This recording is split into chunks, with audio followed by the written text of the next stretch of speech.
प्रिय सम्मानित अभिभावक एवं बच्चों, जैसा कि आपको अवगत है कि देश नहीं बल्कि पूरा विश्व जो है कोरोना संकट से जूझ रहा है। ऐसी स्थिति में आपकी जो शिक्षा व्यवस्था है वो भी बाधित है, लेकिन शासन और प्रशासन के निर्देशों के द्वारा आपके विद्यालय में डिजिटल शिक्षण व्यवस्था की गई है और इसी में मैं आपको सोशल साइंस का जो सेकंड पार्ट है भूगोल, उसका जो पहला चैप्टर है वो मैं आपको पढ़ाने जा रहा हूँ। आपको और कोई जानकारी इसके बारे में ज़रूरत होगी तो नंबर की जानकारी करके या ग्रुप की जानकारी करके आप हमको बताइएगा। और इसको जैसा कि विद्यालय में प्रतिदिन रेगुलर पढ़ते थे उस तरह समय देकर व्हाट्सएप से जुड़कर जो है और शिक्षा प्राप्त करें। 10 के बच्चे सोशल साइंस का पहला चैप्टर हो संसाधन एवं विकास। संसाधन एवं विकास से तात्पर्य मनुष्य अपनी आवश्यकताओं की पूर्ति के लिए जिन वस्तुओं का उपयोग करता है, यानी वो वस्तुएं जो प्रयोग में लाई जाती हैं, अर्थात उसमें प्रौद्योगिकी उपलब्ध है, उसको संसाधन है। संसाधन का मतलब हर क्षेत्र में हर जरूरतों को पूरा करने के लिए टेक्नोलॉजी के द्वारा साधन उपलब्ध कराना और वो हमारी आवश्यकताओं की पूर्ति करना। संसाधन की जानकारी लेने के लिए, अध्ययन की सुविधा के लिए उसको हम 4 आधारों में बांटते हैं। वो आधार ये हैं: उत्पत्ति के आधार पर, अर्थात उत्पत्ति के आधार पर जैव संसाधन। जैव संसाधन किसको कहा जाता है? जैव संसाधन हम उनको कहते हैं जो जैवमंडल से प्राप्त होते हैं, यानी जीवों द्वारा संसाधनों की उत्पत्ति होती है। जैसे मानव, पशु है, प्राकृतिक वनस्पत जगत है, इनके द्वारा जो है हमें अनेक प्रकार के संसाधन होते हैं। और प्राकृतिक संसाधनों को प्राकृतिक भेद न समझकर ये मानवीय क्रियाओं का परिणाम होता है। विशेषकर संसाधन जो होता है वो मानवीय क्रियाओं का परिणाम होता है। और इसको हम, जैसा कि मैंने बताया, कि उत्पत्ति के आधार पर, स्वामित्व के आधार पर संसाधन और विकास के आधार पर संसाधन और समाप्यता के आधार पर संसाधन। इसको हम अध्ययन की सुविधा के लिए 4 भागों में विभाजित करते हैं, 4 आधारों में विभाजित करते हैं। और ये चार आधार, सर्वप्रथम उत्पत्ति के आधार पर 2 प्रकार के संसाधन पाए जाते हैं, एक जैव संसाधन और दूसरा अजैव संसाधन। जैव संसाधन के बारे में अभी हमने आपको बताया कि जिन संसाधनों की उत्पत्ति जीवों द्वारा जैवमंडल में होती है, जैसे पशु, मानव, वनस्पत जगत, और जिन संसाधनों की उत्पत्ति निर्जीव वस्तुओं के द्वारा होती है, जैसे चट्टानें, धातुएं, ये भी साधन की व्यवस्था करते हैं। इन संसाधनों के द्वारा अनेक प्रकार की आवश्यकताओं की पूर्ति होती है। और दूसरी चीज, दूसरा आधार है समाप्यता के आधार पर, यानी समाप्ति के आधार पर। समाप्ति के आधार पर नवीकरण योग्य संसाधन और अनवीकरण योग्य संसाधन, ये 2 प्रकार के संसाधन होते हैं। अर्थात जिन्हें भौतिक और रासायनिक क्रियाओं के द्वारा पुनः उत्पन्न किया जा सकता है, अर्थात जिनका बार बार प्रयोग करने के बावजूद भी उसमें नवीनीकरण होता रहता है। जैसे सौर ऊर्जा, जब तक सूर्य रहेगा तब तक ऊर्जा मिलती रहेगी। पवन ऊर्जा, हवाएं चलती रहेंगी वायुमंडल में, मतलब हवा चलती रहेगी तो पवन ऊर्जा अपना कार्य दिखाती रहेगी। अनेक प्रकार के देखते हैं पवन ऊर्जा द्वारा सिंचाई होती है गुजरात वगैरह में। और आणविकरण योग संसाधन क्या है? इन संसाधनों का विकास रासायनिक क्रिया के बहुत मतलब भारी अंतराल के साथ, भू रासायनिक क्रिया के अंतराल से होता है और इसको बनने में लाखों वर्षों का समय होता है। अर्थात ये प्रयोग करने के पश्चात ये संसाधन समाप्त हो जाते हैं, अर्थात इसमें नवीनीकरण नहीं होता है। इसमें नवीनीकरण जैसे कोयला है,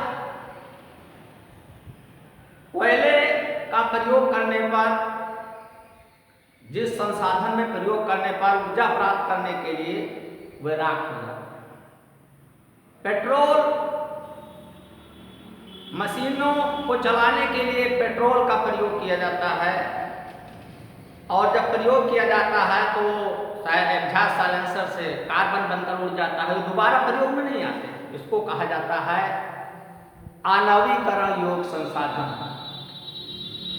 तीसरा है आपका स्वामित्व के आधार पर संसाधन।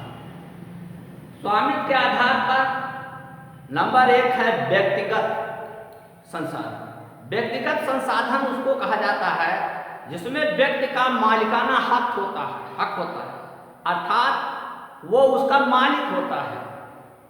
जैसे घर है, अपनी कोई मोटर गाड़ी है, उसको कहा जाता है। और इसमें व्यक्तिगत संसाधन, जैसे कुछ भूमि है, जैसे भूमि है वो सरकार के द्वारा आवंटित होती है लेकिन व्यक्ति प्रयोग में लाता है, उसको उसका टैक्स देता है, ये भी व्यक्तिगत संसाधन का ही उदाहरण। फिर उसके बाद सामुदायिक संसाधन कौन सा संसाधन है? जिसमें समाज यानी समुदाय के सभी व्यक्तियों का पूरा अधिकार होता है, सभी व्यक्तियों का अधिकार होता है, उसको हम सामुदायिक संसाधन कहते हैं। सामुदायिक संसाधन जैसे सामुदायिक संसाधन में वे आते हैं जैसे चरागाह, शमशान, समाज के सभी लोग उसका प्रयोग करते हैं। तालाब, अनेक प्रकार की चीजें जो होती हैं, अर्थात समाज के सभी वर्गों के लिए होता है। मतलब वर्ग क्या, उसमें सभी लोग उसका प्रयोग करते हैं, सबके लिए होता है। राष्ट्रीय संसाधन, राष्ट्रीय संसाधन वो संसाधन है कि जिस पर राष्ट्र का यानी सरकार का कानूनी अधिकार होता है, लेकिन वो जनता के हित के लिए होती है। सार्वजनिक चीजें होती हैं वो प्रयोग करने के लिए होती है, सबके लिए प्रयोग करने के लिए होती है। जैसे सड़कें, नहरें, रेलवे लाइन, ये सब। जैसे राजनीतिक सीमाओं के अंदर संपूर्ण भूमि 12 समुद्री मील यानी 22.2 में पाए जाने वाले संसाधन राष्ट्रीय, वो राष्ट्र के संसाधन, इसमें प्रयोग किया जाता है। इसमें यह राष्ट्रीय संसाधन और अंतर्राष्ट्रीय संसाधन, जिसमें अंतर्राष्ट्रीय सहमति बनती है। एक राष्ट्र से दूसरे राष्ट्र में आपस में सहमति बनती है। सहमति का मतलब ये है कि बिना सहमति के प्रयोग नहीं किया जा सकता। इसलिए 200 समुद्री मील तट रेखा से, इसलिए आपस में महासागरीय संसाधनों में आपस में एक सहमति बनती है और दोनों के राष्ट्र अंतर्राष्ट्र के बीच में जो सहमति बनती है, तब ये संसाधन, इन संसाधनों को सहमति के बाद उसका उपयोग किया जाता है, तो इन संसाधनों को अंतर्राष्ट्रीय संसाधन कहते हैं। मेन चीज ये है, सभी जितने भी प्रकार के मैं आपको संसाधन समझा रहा हूं, सभी संसाधनों की उत्पत्ति टेक्नोलॉजी के द्वारा है। आज हमारे देश में प्रयास जारी है, लेकिन टेक्नोलॉजी की कमी है। हर प्रकार के संसाधन जो बन रहे हैं, उन संसाधनों को कहीं कहीं पूर्ण टेक्नोलॉजी का प्रभाव विशेष रूप से नहीं है। उसके कारण हम संसाधनों का समुचित प्रयोग कहीं कर रहे हैं, कहीं नहीं कर पा रहे हैं। जैसा कि विकास के आधार पर संभावित संसाधन का मतलब ये है कि ये संसाधन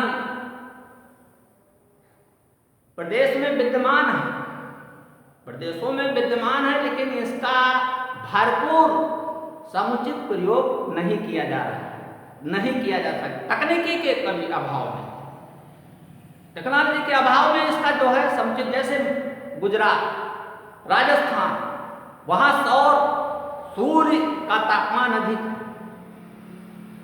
पवन ऊर्जा को हम भरपूर वहां प्रयोग कर सकते हैं, पवन चक्की जो वैकल्पिक ऊर्जा बनाई गई है, लेकिन अभी पूर्णतया जैसा होना चाहिए उसका हम टेक्नोलॉजी के अभाव में उसका भरपूर प्रयोग नहीं कर पा रहे हैं। इसको संभावित संसाधन कहते हैं। विकसित संसाधन जिसका पूरा सर्वेक्षण किया जा चुका है, सर्वेक्षण पूरा किया जा चुका है और वह उपयोग के आधार पर उसकी गुणवत्ता निर्धारित हो चुकी है, और निर्धारित हो चुकी है, इसको हम विकसित कहते हैं।